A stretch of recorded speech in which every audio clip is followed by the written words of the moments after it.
এরপর শেষ দিকের যে আমল, তার মধ্যে উল্লেখযোগ্য আমলের বিষয়বস্তু হলো ঈদ। ঈদ একটা আমলের নাম, কিন্তু ঈদ উপলক্ষে আল্লাহ নবী সাল্লাল্লাহু আলাইহি ওয়াসাল্লাম যে সুন্নাহগুলি রেখে গেছেন, আমাদের সমাজ ব্যবস্থা থেকে সেই সুন্নাহগুলি বিতাড়িত হতে চলেছে। বিশেষ করে উদীয়মান তরুণ, উঠতি বয়সী ছেলে এবং মেয়ে, তাদের যে অপসংস্কৃতি মনা চিন্তা চেতনা, এই চিন্তা চেতনার কারণে ঈদের যে মূল সুন্নাহ, সেগুলি আজকে আমাদের সমাজে ঢাকা পড়ে যাচ্ছে। তাই ঈদের উৎপত্তি সম্পর্কে একটু বলে ঈদের দিনের কিছু সুন্নাহ সম্পর্কে অবগত করব ইনশাআল্লাহ। ঈদ এটা আমরা পেলাম কিভাবে? নবী সাল্লাল্লাহু আলাইহি সাল্লাম মক্কা থেকে মদিনায় গেলেন, 1 বছর 2 বছর তিনি দেখলেন মদিনাবাসী তারা বছরে কয়েকটি দিন আনন্দ উৎসব করেন, উদযাপন করেন। একটু এগিয়ে আসুন, স্মরণ করিয়ে দিলাম। নবী সাল্লাল্লাহু আলাইহি সাল্লাম জিজ্ঞেস করলেন, আচ্ছা তোমরা এই দিনটাতে কেন এটা করো? তা ওনারা কিছু ব্যাখ্যা দিলেন। আল্লাহ নবী সাল্লাল্লাহু আলাইহি সাল্লাম তিনি প্রতি উত্তর করলেন না। তার কিছুদিন বাদে নবী সাল্লাল্লাহু আলাইহি ওয়াসাল্লাম তিনি বললেন, ইন্নাল্লাহা আবদালাকুম বিহিম খায়রুম মিনহুমা ইয়াউমাল আযহা ওয়া ইয়াউমাল ফিতরি। নিশ্চয় তোমরা যে উদযাপন করো, এর থেকে উত্তম দুটি দিন গোটা মুসলিম উম্মার জন্য, পৃথিবীবাসীর জন্য আল্লাহ সুবহানাহু ওয়া তাআলা ধার্য করে দিয়েছেন। এটি এসেছে আনাস বিন মালিক রাদিয়াল্লাহু আনহু তিনি বর্ণনা করেছেন, যা আবু দাউদের 1134 নম্বর হাদিসে পাওয়া যাবে। এবং মদিনাবাসী যে উৎসব করতেন, সেই উৎসবটা ছিল তাদের পূর্ববর্তী নবী রাসূলগণের রেখে যাওয়া অসংরক্ষিত একটি উদযাপনের দিন। তারা বিভিন্ন অপসংস্কৃতিতে তারা মেতেছিল। আল্লাহর কাছে যখন নবী সাল্লাল্লাহু আলাইহি ওয়াসাল্লাম তার মনের ব্যথাটা, বেদনাটা, আশাটা ব্যক্ত করলেন, আল্লাহ সুবহানাহু ওয়া তাআলা নবীজি সাল্লাল্লাহু আলাইহি ওয়াসাল্লামের মাধ্যমে আমাদের জন্য কিয়ামত পর্যন্ত দুটি উৎসব, দুটি ঈদ উদযাপনের ব্যবস্থা করেছেন। এক হলো ঈদুল আযহা, আর এক হলো ঈদুল ফিতর। এছাড়া তৃতীয় কোনো ঈদ মুসলিম উম্মার জন্য আল্লাহ দেননি, নবী দেননি, ইসলাম দেয়নি। কোরআন এবং হাদিসে আসমানের নিচে জমিনের উপরে তৃতীয় ঈদ বলে কোনো ঈদ নেই। যারাই তৃতীয় ঈদ বলে ঈদ উদযাপন করছে, এগুলি ভ্রান্ত আকীদা সম্পন্ন এবং হারাম একটি বিষয়, ইসলামের খেলাফ একটি বিষয়। অতএব ঈদ দুইটি। এই ঈদের দিন আমাদের কি কি সুন্নাহ আল্লাহ নবী সাল্লাল্লাহু আলাইহি সাল্লাম রেখে গেছেন একটু দেখি। সহিহ বুখারী 948 নম্বর হাদিস, প্রথম খণ্ডের 130 পৃষ্ঠায় 13 নম্বর অধ্যায়ের 1 নম্বর পরিচ্ছেদে এই হাদিসটি পাওয়া যাবে। ইমাম বুখারী রাহিমাহুল্লাহ তিনি একটা বাব রচনা করেছেন। তিনি লিখেছেন, বাবু মা জা ফিল ঈদাইনি ওয়া তাজাম্মুল ফিহিমা, অর্থাৎ দুই ঈদের আলোচনা এবং নতুন কাপড় পরিধান করে ঈদের দিন ঈদের সালাতে হাজির হওয়া। এই বর্ণনা নিয়ে উনি একটা বাব রচনা করেছেন। সেখানে বেশ কয়েকটি হাদিস এনেছেন এবং হাদিসগুলি আনার পরে ইমাম বুখারী রাহিমাহুল্লাহ তিনি বলছেন, এগুলি হলো নবী সাল্লাল্লাহু আলাইহি সাল্লামের রেখে যাওয়া ঈদের দিনের সুন্নাহ। এর বাহিরে আল্লাহ নবী সাল্লাল্লাহু আলাইহি ওয়াসাল্লাম অন্য কোনো কাজ কর্ম ঈদ উপলক্ষে বাড়তি কোনো কিছু করেছেন বলে ইমাম বুখারী এবং মুসলিম তাদের শর্ত অনুযায়ী কোনো হাদিস লিপিবদ্ধ করতে পারেননি। সেগুলি কি? এক, নতুন কাপড় পরে ঈদগাহে যাওয়া। নতুন কাপড় পরে ঈদগাহে যাবে যারা ঈদের সালাত আদায় করতে যাবে তারা। বিশেষ দ্রষ্টব্যে বলে রাখা ভালো, কেবলমাত্র পুরুষেরাই, কেবলমাত্র ছেলেরাই নতুন কাপড় পরে ঈদগাহে ঈদের সালাতে যাবে। মহিলারা, নারীরা, মা এবং বোনেরা তারা ঈদের সালাতে যাবে, এটা ইসলামী আদেশ, নবীজি সাল্লাল্লাহু আলাইহি ওয়াসাল্লামের নির্দেশ। অবশ্যই উৎকৃষ্ট উত্তম একটি ইবাদত তাদের জন্য। তবে মা এবং বোনেরা, মহিলারা, নারীরা তারা যাবে তাদের সাধারণত পরিহিত পোশাক যেটা, সেই সাধারণ কাপড়, সাধারণ পোশাক পরেই মহিলারা ঈদগাহে সালাতে অংশগ্রহণ করবে। এরপর তারা ঈদ উপলক্ষে নতুন কাপড় পরতে পারে। মনে রাখতে হবে, মহিলাদের ঈদ উপলক্ষে নতুন কাপড় পরা সুন্নতের অন্তর্ভুক্ত নয়। এই উপলক্ষে বলে রাখা ভালো, ঈদের কেনাকাটা আমরা করি, এটা খুব ভালো, তবে ঈদের কেনাকাটা সুন্নতের অন্তর্ভুক্ত নয়। নবীজি ঈদ উপলক্ষে বাড়তি কোনো কেনাকাটা করেছেন তার কোনো প্রমাণ নেই। সাহাবীরা ঈদ উপলক্ষে আলাদা কেনাকাটা করেছেন তার কোনো প্রমাণ নেই। বড় ঈদের কেনাকাটার যে ভিড় ভাট্টা আমাদের বাজার ব্যবস্থায় ঘটে গেছে, দেখা যায় শেষ দশক লাইলাতুল কদর অন্বেষণের পরিবর্তে আমরা মার্কেটিং এ বেশি ব্যতিব্যস্ত হয়ে যাই।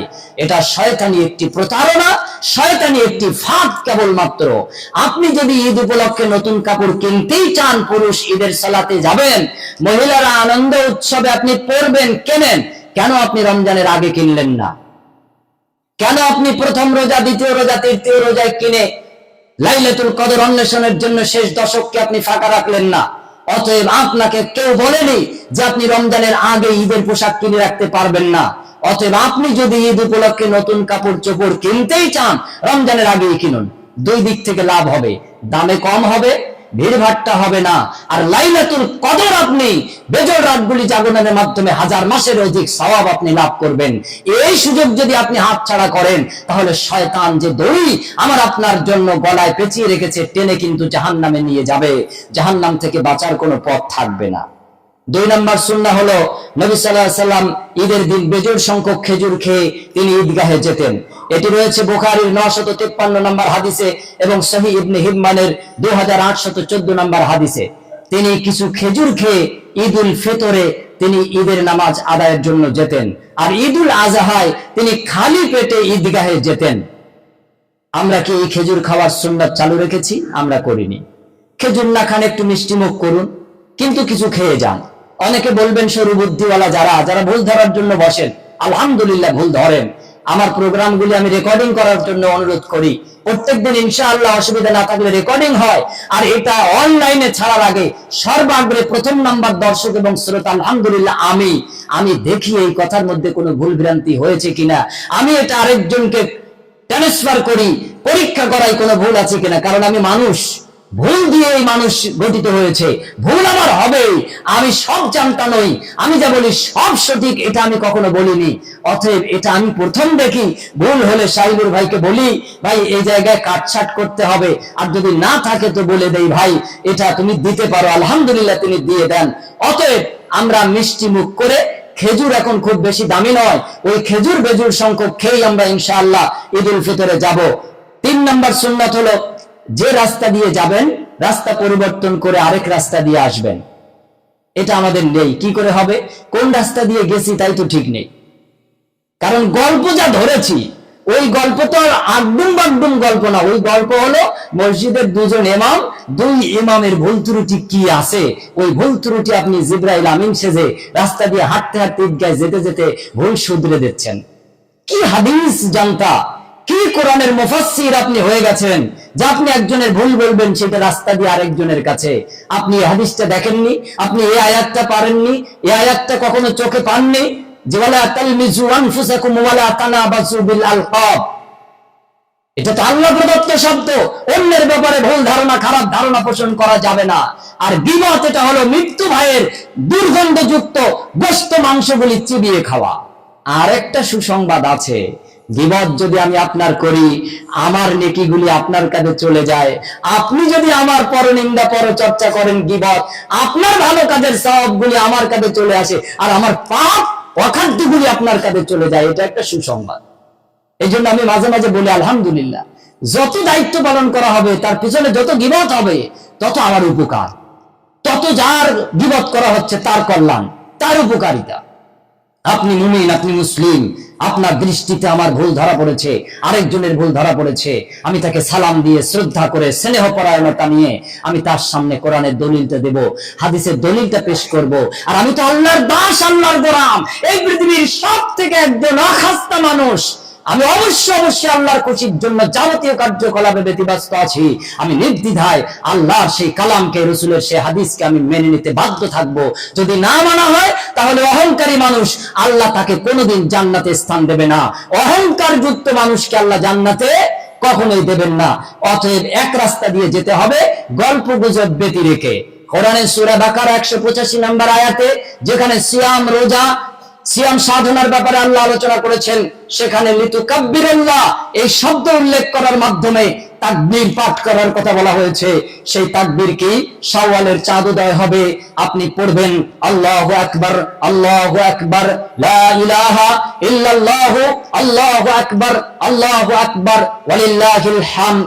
এই শব্দগুলি আপনি ঈদের সালাতে যাওয়ার সময় রাস্তা দিয়ে এক ধার দিয়ে যাবেন, আরেক ধার দিয়ে আসবেন, রাস্তা ডবল একাধিক থাকলে এক রাস্তা দিয়ে যাবেন, আরেক রাস্তা ধরে আসবেন।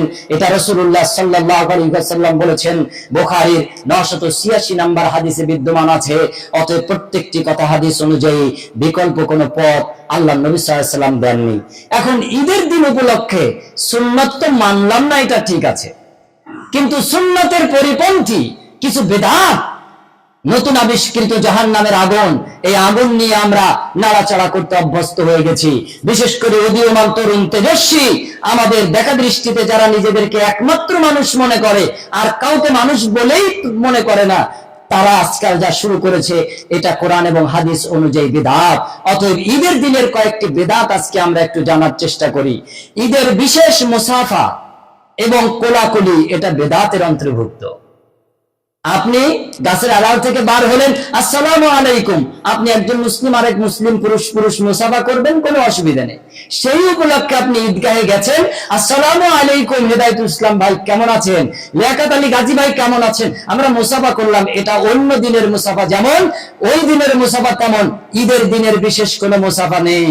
আমরা অনেক সময় দেখি ঈদের সালাত শেষ, এইবার দাঁড়িয়ে আমরা মুসাফা শুরু করি, কোলাকুলি শুরু করি।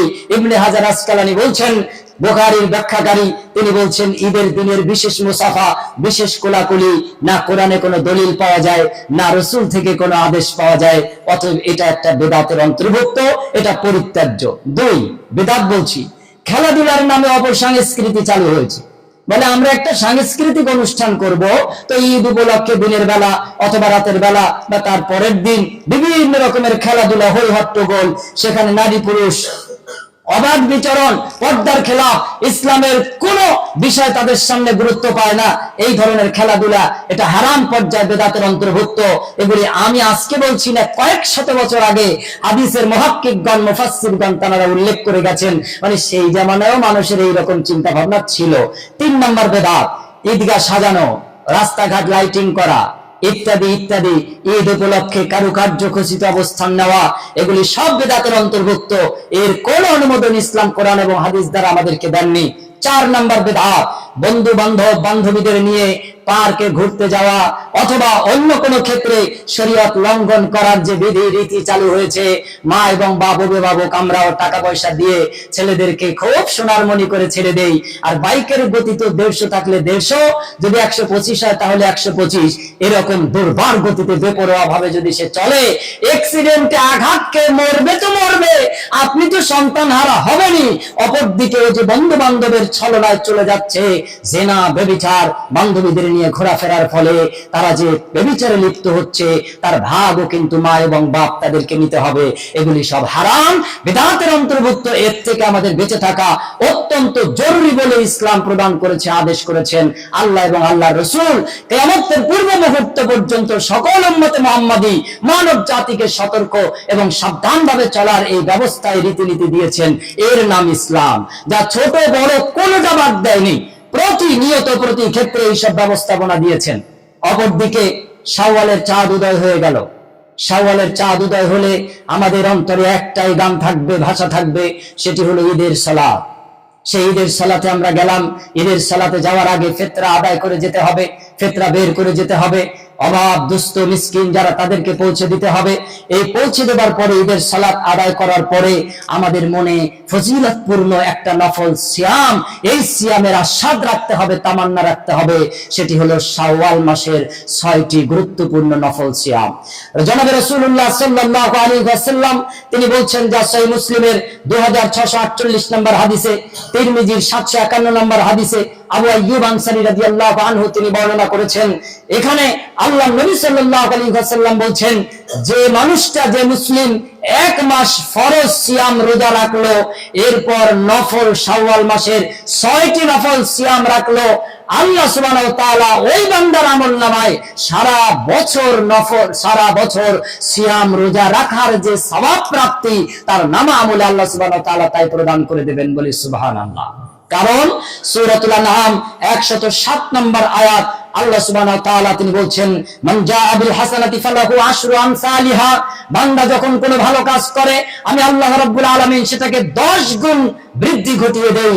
অতএব আপনি রমজান মাসে সাধারণ আমল হিসেবে 1 মাস 30 দিন সিয়াম রেখেছিলেন, 30 ইনটু 10 এটা হয় আপনার 300, আর 6 দিন শাওয়াল মাসের নফল সিয়াম রাখার মাধ্যমে 6 ইনটু 10 অর্থাৎ 60 দিন 2 মাস, অর্থাৎ আপনি 12 মাস ধরে সারা বছর রোজা রাখলে যে সওয়াব আপনি পেতেন আপনার আমলনামায় 1 মাস ফরজ সিয়াম আর 6 দিন নফল সিয়াম শাওয়াল মাসের এটা রাখার কারণে আল্লাহ রাব্বুল আলামিন দিয়ে দেন।